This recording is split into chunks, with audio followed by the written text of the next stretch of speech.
छठ पूजन और छठी मैया के व्रत कथाएं अनेकों नेक प्रचलित हैं और हर कथा में इनका जो वर्णन है, इनकी जो महिमा है, उनका विस्तार से चर्चा होता है। देखिए, छठ पूजन और सूर्य देव को अर्घ, सूर्य देवता का व्रत, यह दोनों ही अति महत्वपूर्ण है। देखिए, जब आप अस्तगामी सूर्य को अर्घ देते हैं तो यह निवेदन करते हैं कि हमारे जीवन में हे सूर्यदेव, आपकी द्वारा जो शक्ति मिल रही है, जो आपकी कृपा मिल रही है, वह हमें नित्य मिलती रहे और कल फिर पुनः आप हमें अनुग्रहित करें अपनी शक्तियों से, हमारे जीवन में आपकी यह कृपा निरंतरता के साथ चले। इसी उम्मीद के साथ फिर सारे व्रती जो हैं वह 31 अक्टूबर को प्रातः काल से ही, ब्रह्म मुहूर्त से ही लोग गंगा किनारे या शहरी क्षेत्रों में जो घाट बनाए होते हैं, वहाँ पर नदियों के किनारे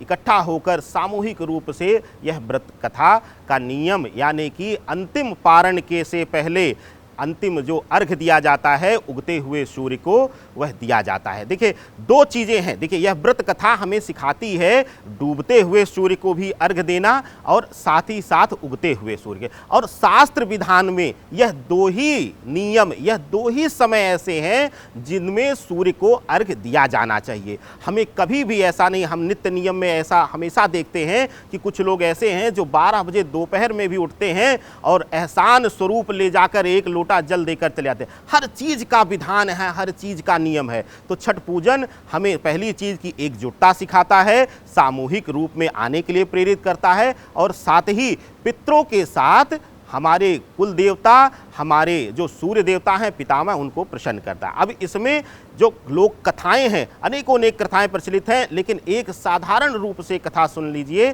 कि कहा जाता है, ऐसी मान्यता है कुछ शास्त्रों में वर्णित और कुछ लोक कथाओं में वर्णित कि जब हर चीज से निराश होकर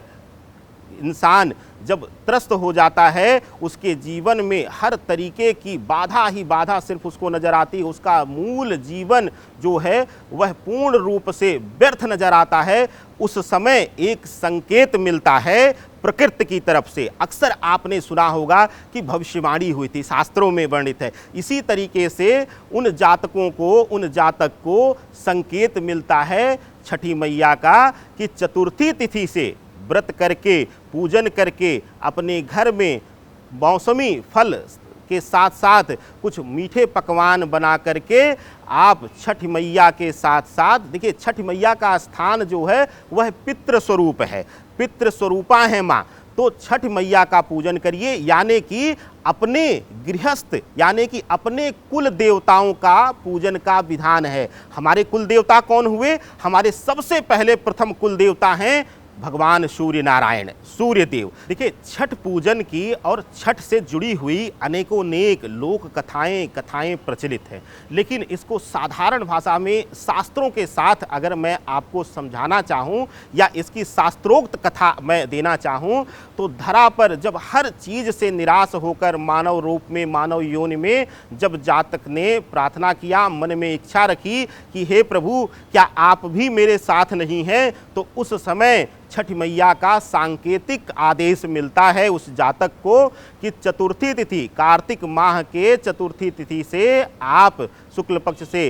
प्रारंभ करिए और यह 4 दिवसीय व्रत, कठिन व्रत आपको करना है। और स्वप्न में ही ऐसी मान्यता है कि संकेत मिला उनको और उन्होंने चतुर्थी तिथि को जैसे कि नियम के अनुसार नहाए खाए और खरना करके पंचमी तिथि में षष्ठी तिथि का निराजल व्रत रखा और अस्तगामी सूर्य को अर्घ दिया और साथ ही प्रातः काल में उठकर ब्रह्म मुहूर्त में स्नान इत्यादि करके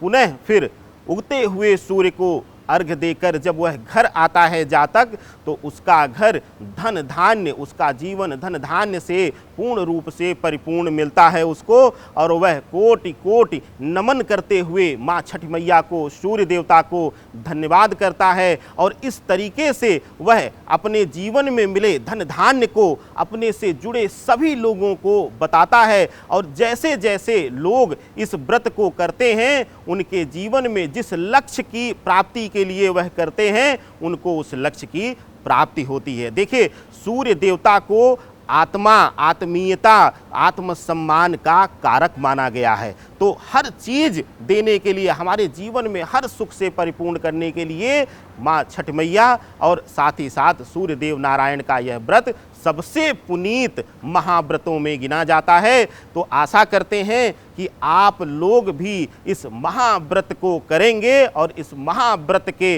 अमृत पान आप जरूर करेंगे, इसके फल का अमृत पान आपको जरूर मिलेगा। इसी उम्मीद के साथ आप सभी को इस महापर्व छठ पर्व की अनंत शुभकामनाएं।